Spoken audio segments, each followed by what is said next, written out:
What's up? Good morning, everybody. Welcome back to Snakes and Coffee. Yeah, man, I wasn't here last week. Sorry about that. Your boy was sick, like sick. I was so sick that I didn't even have the strength or the energy or anything, to come in the StreamYard studio right here for like 2 seconds and just like cancel the episode or reschedule it so that it wouldn't pop up on YouTube. I woke up. I woke up last Monday morning, just so sick and just feeling like crap that I actually took myself to the hospital.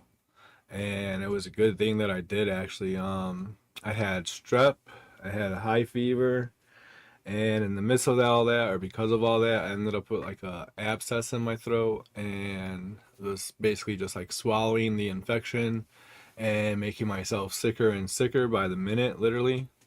So yeah, they had to stick a bunch of needles down in my mouth and drain it out, and oh man, it sucked and it was gross, and I'm just glad that I took myself in and got it done, or else I would probably still be super sick. Um, but we're back now, man. It's a new week. It's a brand new day. The birds are chirping. How's everybody else been feeling? What's you guys' week been like? Um, the weekend. Speaking of the weekend, was it Repticon? Um, Daytona, I think, was just this past weekend, and there was another Repticon last weekend too, I think. Um, who went to those shows? How were they, man? I haven't been really seeing a lot of um the show scene on social media lately. I don't know if that's just because Sear took the cake and everybody was just on that and they don't really feel like, these other shows are worth, not necessarily not worth going to, but the content, or I don't know what's up with it, but I just know people ain't been posting it. I would like to see some posts. I would like to see what's going on at these shows, see some different animals, the faces. I've seen like a couple breeders here and there, like post pictures of their setup and stuff like that. Like Steve's morphs is somebody that's always good for that. You're gonna see a picture of his table if he's at a show. But other than that, yeah, I haven't really seen a whole lot. Especially, I thought I would see some more, like Repticon. Those are a little bit bigger shows. I think there's a big Show Me show coming up, and obviously Tinley's coming up. Is that what you guys are waiting for? Is March Tinley? It's just a March one. I never really seen like too much hype behind March Tinley, but we'll see. I know that I'm planning on some content, so stay tuned there. Because I'll definitely be adding some new content from the show and a new type of content for me personally that I've never done before. So stay tuned. It's gonna be cool. Planning on talking to a lot of breeders. Yeah, just stay tuned. Got a little something worked out for this show and the other show. It'll be cool. I see a couple people in the chat. Let's say what's up to everybody that's tapping in. Got the homie Jesus Jacinto de la Torre Belfonte Perez Marquez Jr. What up, bro? Good morning. Got the homie Chris BNS. What up, broski? Definitely looking forward to seeing you at Tinley this time, bro. Not that I'm not always looking forward. I always look forward to seeing everybody. But yeah, I found out you a green tea head, bro. You gotta blow it down. Pause. Got this guy. Got the homie C Dub. What up, C Dub? Good morning. Appreciate you, bro. Got the silent assassin, James Perry. What up, bro? Good morning. Bro, we always see each other at Tinley, but we ain't smoked and stuff. You gotta hit the bud. Or do I need to bring dabs with me, bro? Is that what it is? Let me know. I'll bring some dabs, bro. We can always go to my car. Hit the rig. Shit, we can hit the rig and the front door Potter don't give a fuck. Got the homie Jacob. What's up, bro? Thank you for tapping in. And we got the Banana Man. What up, bro? Good morning. Thanks for tapping in. And then we got the homie Duval. What up, bro? Or as Fat Man calls Blind Mike. What up, bro? I appreciate you tapping in. Always a good time. Thank you, thank you. Looks like that's everybody, but yeah, man. I think I'm gonna do things a little bit different today. Switch things up. Um, I want to like have Charlemagne out for every episode and stuff, so you guys could like watch him grow as the show progresses and stuff.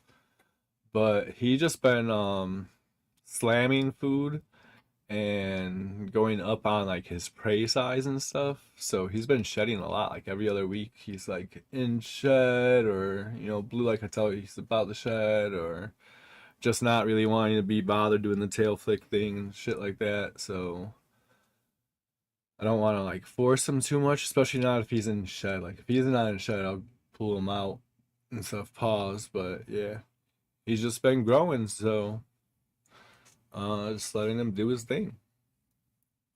One thing that I thought was really cool, kind of interesting though, is my carpet pythons outgrew their perches. They're like little shoe tub size perches.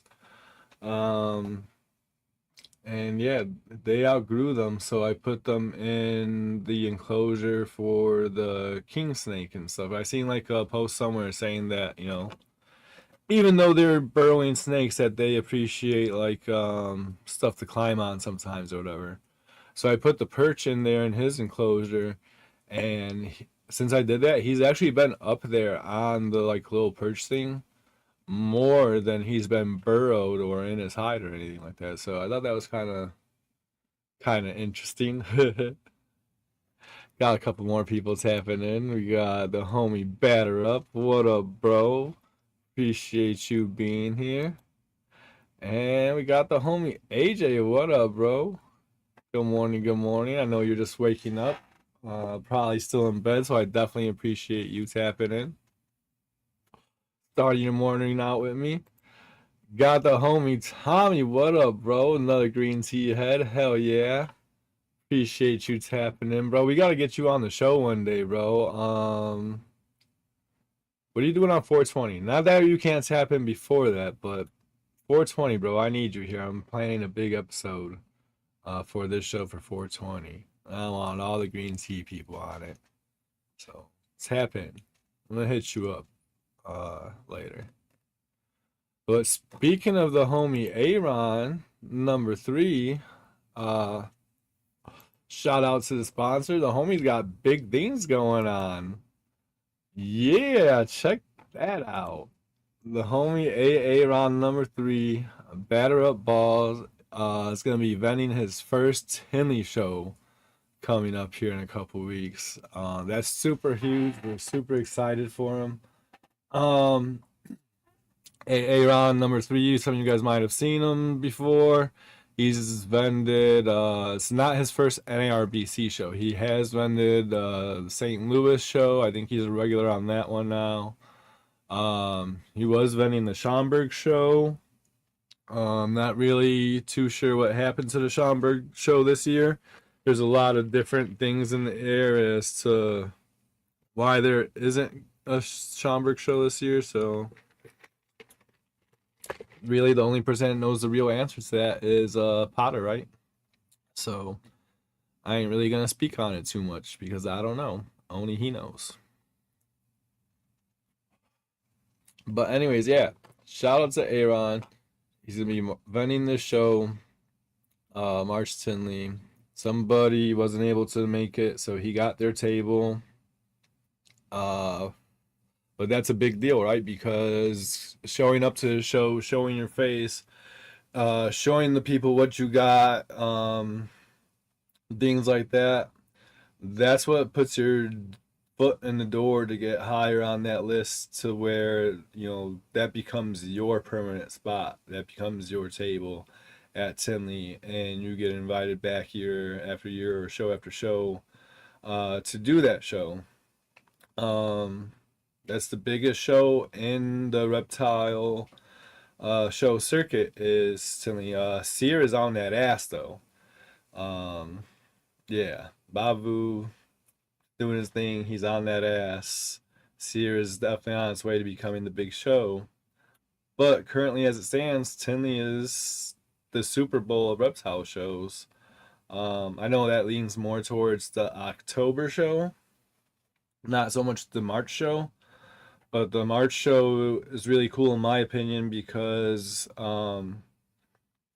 it gives some of the other guys a chance to show what they got to prove to the community why they should be at Tinley, why they should hold down that spot, why they should be invited back in October, stuff like that. So like I said, this is just a really big opportunity for the homie Aaron. I don't think he's gonna blow it. He's been definitely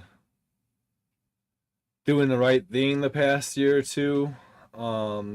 As far as his whole ball python business, getting his name out there, changing a lot of his practices, a lot of things, that he used to do in the beginning, or like, we'll just chalk him up to like beginner mistakes.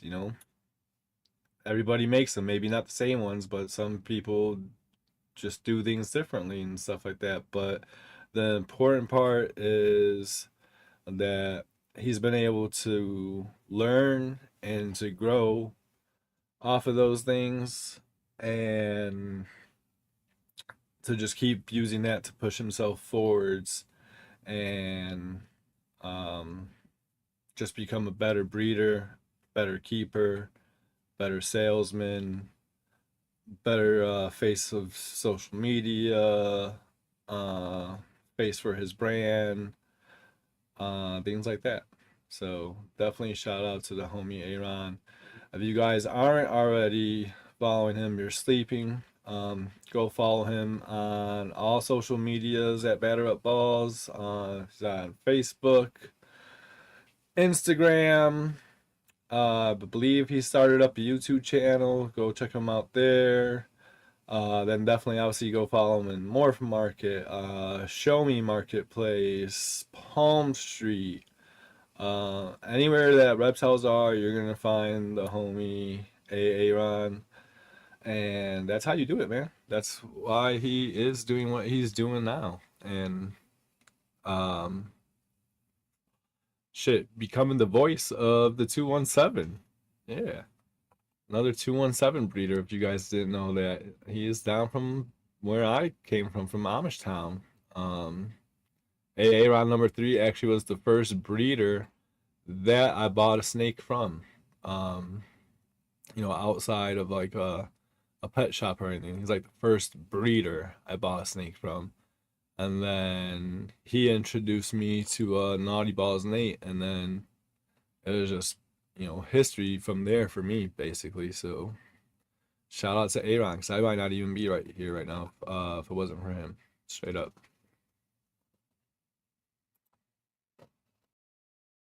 Oh, StreamYard tweaking out. The StreamYard isn't me. It's probably me. But yeah, that's that, motherfuckers. No.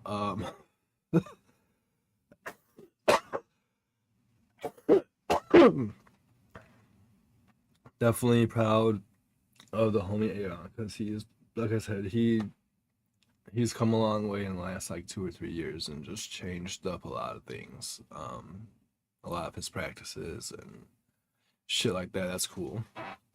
And that's why I have him as a sponsor.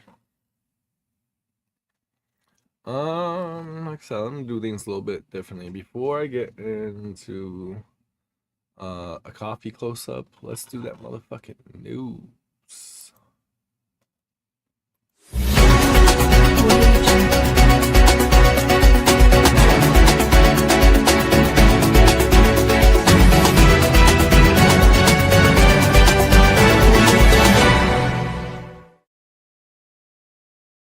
Yeah. Green Tea Report. So this week in reptile news, what I want to talk about, um, we're gonna take it back to Florida again. I feel like probably a lot of these segments are gonna come out of Florida. A lot of reptiles and amphibians in Florida, and it's a lot of goddamn crazy people. Uh, they don't have the Florida man for no reason. You know what I'm saying? Like things be going on in Florida. I don't know what's in y'all air down there. Is it the water? You guys mixing salt and fresh water? Does it affect you somehow? What what's going on down there, bro? Because y'all wild, wild as hell. But anyways, what part should we talk about first? Let's take it back to the iguanas. So, as you guys know, it got hella cold in the Florida a couple weeks ago. Where they have like their little winter snap, and usually you see reptiles and iguanas and stuff like that falling out the trees because it's too cold and they can't take it, right? So a couple weeks ago was extra cold, so seeing extra iguanas. So much that they were allowing people to pick them up without permits and bring them in, and that was a whole mess. We already got into that, right? But in the midst of that, uh, one of the local pizza places down in Florida was advertising iguana meat pizza. Not 100% sure if it was real or satire. It's Florida, so you never know. Plus, people do eat iguana actually. Um, some Southern American countries, it's a delicacy. Um, there's even restaurants here in Chicago that actually sell it. I've not tried it, don't plan on trying it, but it's available. Um, but either way, that being said, that was kind of bad for the whole reptile industry, like as a whole. To see that somebody advertising iguana meat pizza, especially during that time of what was going on, um, basically just because of public perception, man. Um, there's a lot of us, I think most of us, that would see something like that and be like, all right, like that's, stupid and just let it roll over the shoulder. But unfortunately, there's a good amount of people who lack that type of common sense. I mean, the guy lacked common sense in the first place by making something stupid like that. But there's a lot of people that lack the common sense to know that maybe that was satire or it was stupid or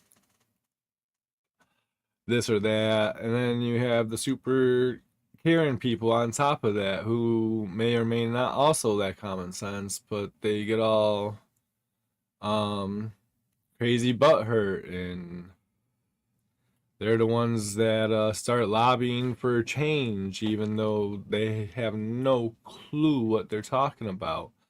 And unfortunately, that's usually how policy is made, is by people who have strong opinions on something that they don't know anything about. And for the reptile industry, that's huge. That's something that we definitely want to stay on top of, because public policy definitely does have the power to what's the words I'm looking for? To create policy. Public perception has the power to manipulate policy.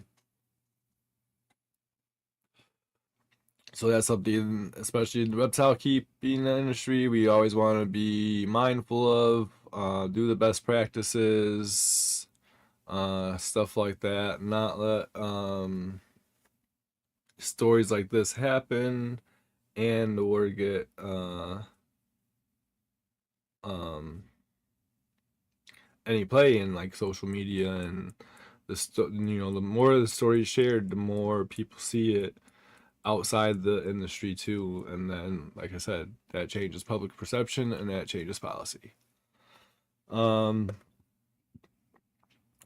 Keeping it on the policy side, Nile monitors in Florida are getting crazy out of control. I think I read maybe even a couple years ago already that like one of the keys, I'm not sure which key, is pretty much damn near completely inhabited by them, completely taken over by the Nile monitors, and their population is just growing. They're getting all through the Keys. They're getting up into the southern part of Florida, stuff like that. Obviously, they're an invasive species. Um, and this is a super big deal because now monitors are um, just like apex predators and very adaptive to their environments and stuff like that. Not to mention, South Florida is not too far off from like where they already live, and like, you know, dense, humid marshlands, wetlands, uh, fresh and salt water back and forth.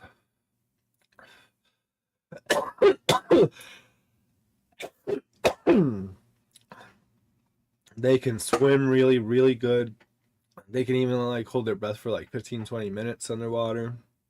So that definitely gives them the ability to travel from each keys and to other parts of Florida and expand their population. Um, and they're just super carnivorous. They'll eat pretty much anything that moves that they can take down. That includes fish in the water, uh, turtles, other reptiles and amphibians, eggs, birds, just all types of stuff.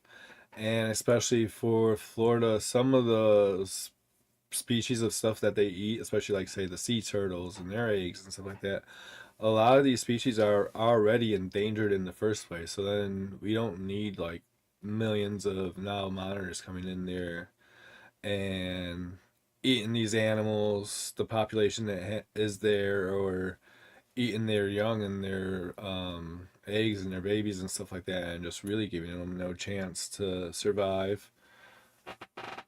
So that's super like not good. And then they've become really adaptive to integrating with human life as well. Um, with humans, unfortunately, comes filth and dirt and trash and rodents. So they got basically an endless supply of food. And they can really screw up infrastructure, which especially for Florida is bad with a lot of people living on the like bayside and by the water. Um, you know, these things like to create big burrows in the ground and under um, sidewalks and stuff like that. So imagine you're walking on the sidewalk and you just fall into a sinkhole or whatever, and it's because a ginormous 6 foot monitor dug a big ass burrow under there and stuff. That's another thing to remember too. These aren't little like lizards. These things get ginormous. Um, and with that comes the fact that they are super defensive. They will attack. They will fuck some shit up if they feel like they need to. Um, that could be you. That could be a pet. Um, if your cat or dog is small enough that they can catch it and eat it as prey, they will.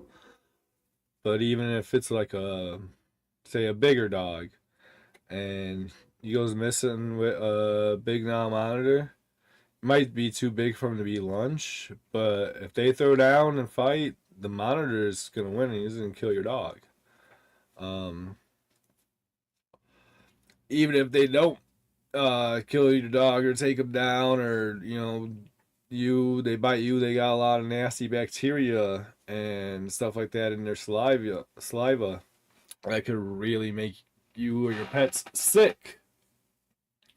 Obviously their feces everywhere can make you sick. There's so many reasons of why they'd be invasive to uh the natural fauna and flora, to actually not just for Florida but anywhere else that their population were to get out of control, right?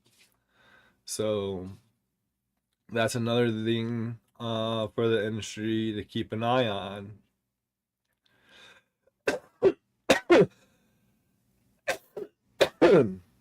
Because again, that affects the public's perception. The reason why these animals are there in the first place is because of the pet trade. More specifically, the illegal pet trade.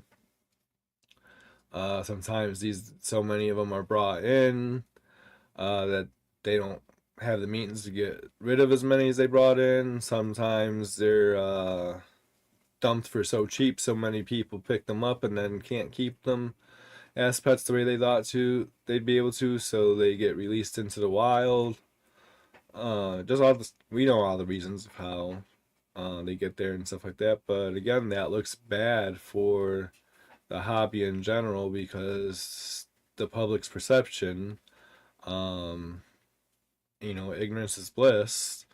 They see that and that becomes the image, the face, the picture of the whole hobby, when obviously it's not. And most of us, are really passionate about um, conservation and the animals and their lives and doing things the right way. So we definitely don't want like the legal side of the trade being the face of the whole hobby and the whole industry. That's why it's important always to obviously join USARK and USARK Florida. USARK Florida is free to join, by the way. You don't have to pay anything. All you have to do is go put your email in and you're a member. And then USARK, man. $40 gets you a bronze membership for a year. That's nothing. It's like, less than 10 cents a day, something like that. And even if you can't afford the $40, just any donation helps. $1, $5, 50 cents, whatever you can, it helps because obviously they're a nonprofit. And they do things like going to Congress and fighting for us and being our voice and letting these politicians know that, hey, we understand that these things go on. That's not us. That's not our voice. That's not who we are. How can we work together to combat those issues and not have it affect the legal side of things? So go join USARK Florida. And yeah. Um Today I'm gonna do the coffee close up, but I'm gonna do it a little bit different.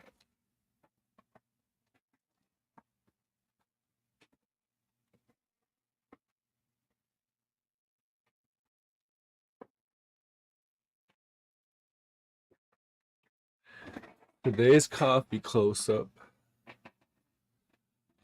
is gonna be a live one, no picture.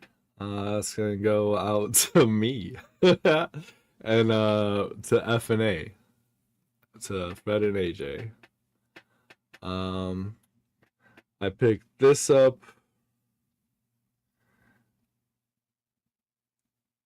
Super nice girl.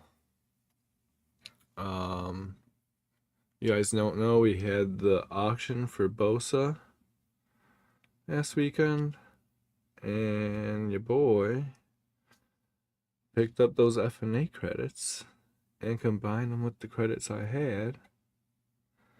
And we picked up another animal in the Bullet Dinker project. Yeah. So this is the Bullet Dinker. You can see that by the repeating teardrop pattern. That was the original name of this project from the guy that they picked it up from, was Teardrop. I really like this right here. It's like a spotlight, like bat signal or something. It's cool. But yeah, so they bred the original Teardrop or Bullet female to Yellow Belly Red Stripe Wookiee Clown male.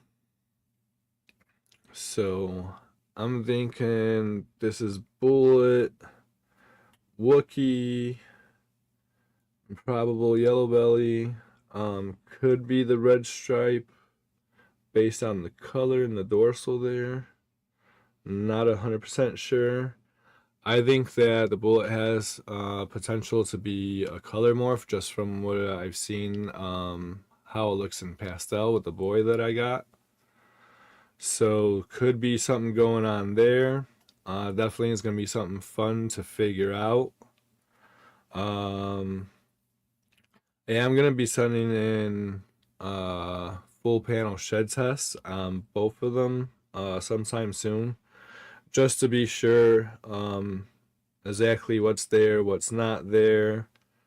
Like I said, I believe this to be the Dinker with Wookiee and probably Yellow Belly, but there's only one way to, to be sure, especially when you're working with a Dinker, because you don't know what the reaction is going to be that you're going to get and stuff. So that's another big advantage of shed testing. As far as the red stripe in this pairing, though, Charlie does not have a red stripe test at the moment. RGI does, and the dad for this, the red stripe, it's definitely there. You can see it, but it's not testing for red stripes. So we might have another one of those things where we have multiple lines of one gene, or the A, B, C, D of the genes. It's gonna be something to, I guess, for them to figure out, and something for the breeders to help them figure out, honestly, by sending in the sheds. And yeah, we know how that game works. I don't have to get into that one too much. Since the red stripe's already been tested with RGI, and it came back negative so far, I'm probably not gonna send it there. I was gonna go ahead and send it to the boy Charlie. See what he comes up with, because he's got the whole yellow belly complex. He's got Wookiee. We know it's 100% het clown because it was bred to a visual clown. But yeah, there's gonna be something cool to figure out. Another look at it. Tell me what you guys think.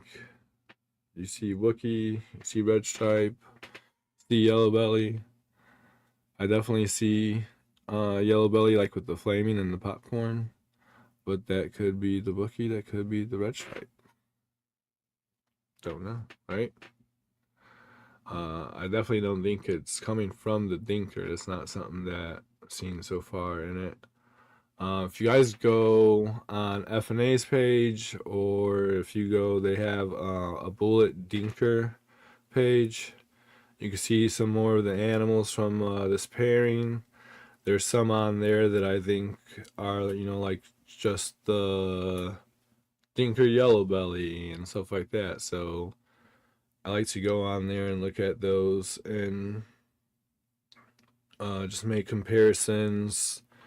study it, try to, see what I see in the gene and figure out what it's doing and where to take my projects for it from there. One thing I'll tell you guys right now is I have this going into everything right now. When I say everything, I mean everything. Um, that's just how much I believe in this gene right now. There is some other Dinkers in the Dinker squad. I have some of those as well. I also really believe in those genes, but this is the one that I have the most potential to work with right now. So I'm definitely getting cracking on it, and I got more stuff behind it. And when I figure out what to do with that stuff, I'll have this stuff nice and grown up, and then I can start doing doubles, and I'll have both thinkers figured out. So where I start crossing them, I'll be able to tell the reaction and know what I got and stuff like that, and not have to do guess like if it's a double thinker or just reaction of one or what's going on. Like I'll have a way better idea of what each one does before I start putting them together. But yeah, that's that. Super excited about it. Like I said, shout out to Fred and AJ. Shout out to them for just starting the Dinker Squad, giving people an opportunity to work with some of this stuff. And then shout out to the whole Dinker Squad and to people like Ash for just getting out there and making a voice for these Dinker genes and letting people know that, hey, like, you think we're at the end of the road with ball python morphs, you're crazy. Look how yellow that is in the dorsal right there on the tail. This shit's nice. And you see it's got like a nice shine and sheen, like pearlescence to it too. A little bit more than any other ball pythons that I've really seen.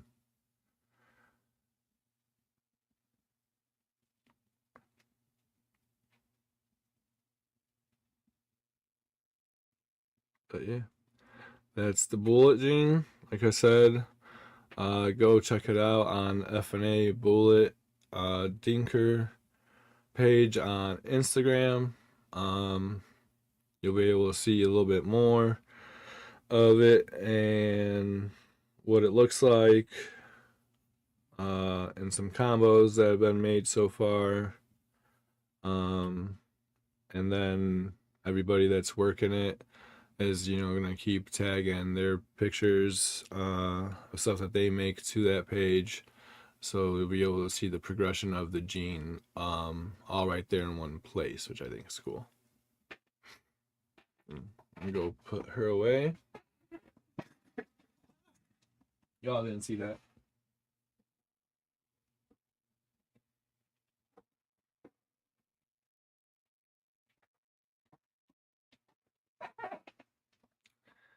So yeah, like I said again, shout out to Fred and AJ.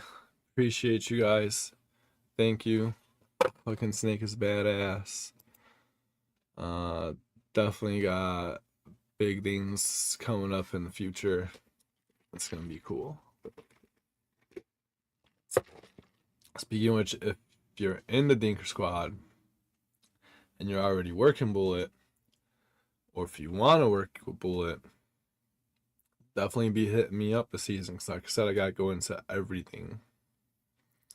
I'm not going to give away too much sauce on the live. I'm not going to gatekeep. But yeah. If you're in the Dink Squad, hit me up. And then I think that's going to just basically end today's episode. Appreciate everybody for being here. Again, people that fuck with me, you guys really fuck with me. I really appreciate that. Love you guys. catch tinfoil fitted this week. Not 100% sure what we're doing yet, but I think we're gonna do aliens. Yeah, I think that's what's going on. And then go catch everybody else's show, man. There's so many. I don't want to miss anybody, but you guys know more for Jeff and A, Elias, Wiz, Nikki, Irresistible and Lace, just everybody. Go watch all the shows, bro. Duval, big homies. Yeah. Go check them all out. Support everybody, give everybody a follow, subscribe, shout out, all those good things on YouTube and Instagram. And just love those people that love you, fuck with you. Life's too short. Catch y'all next week. Peace.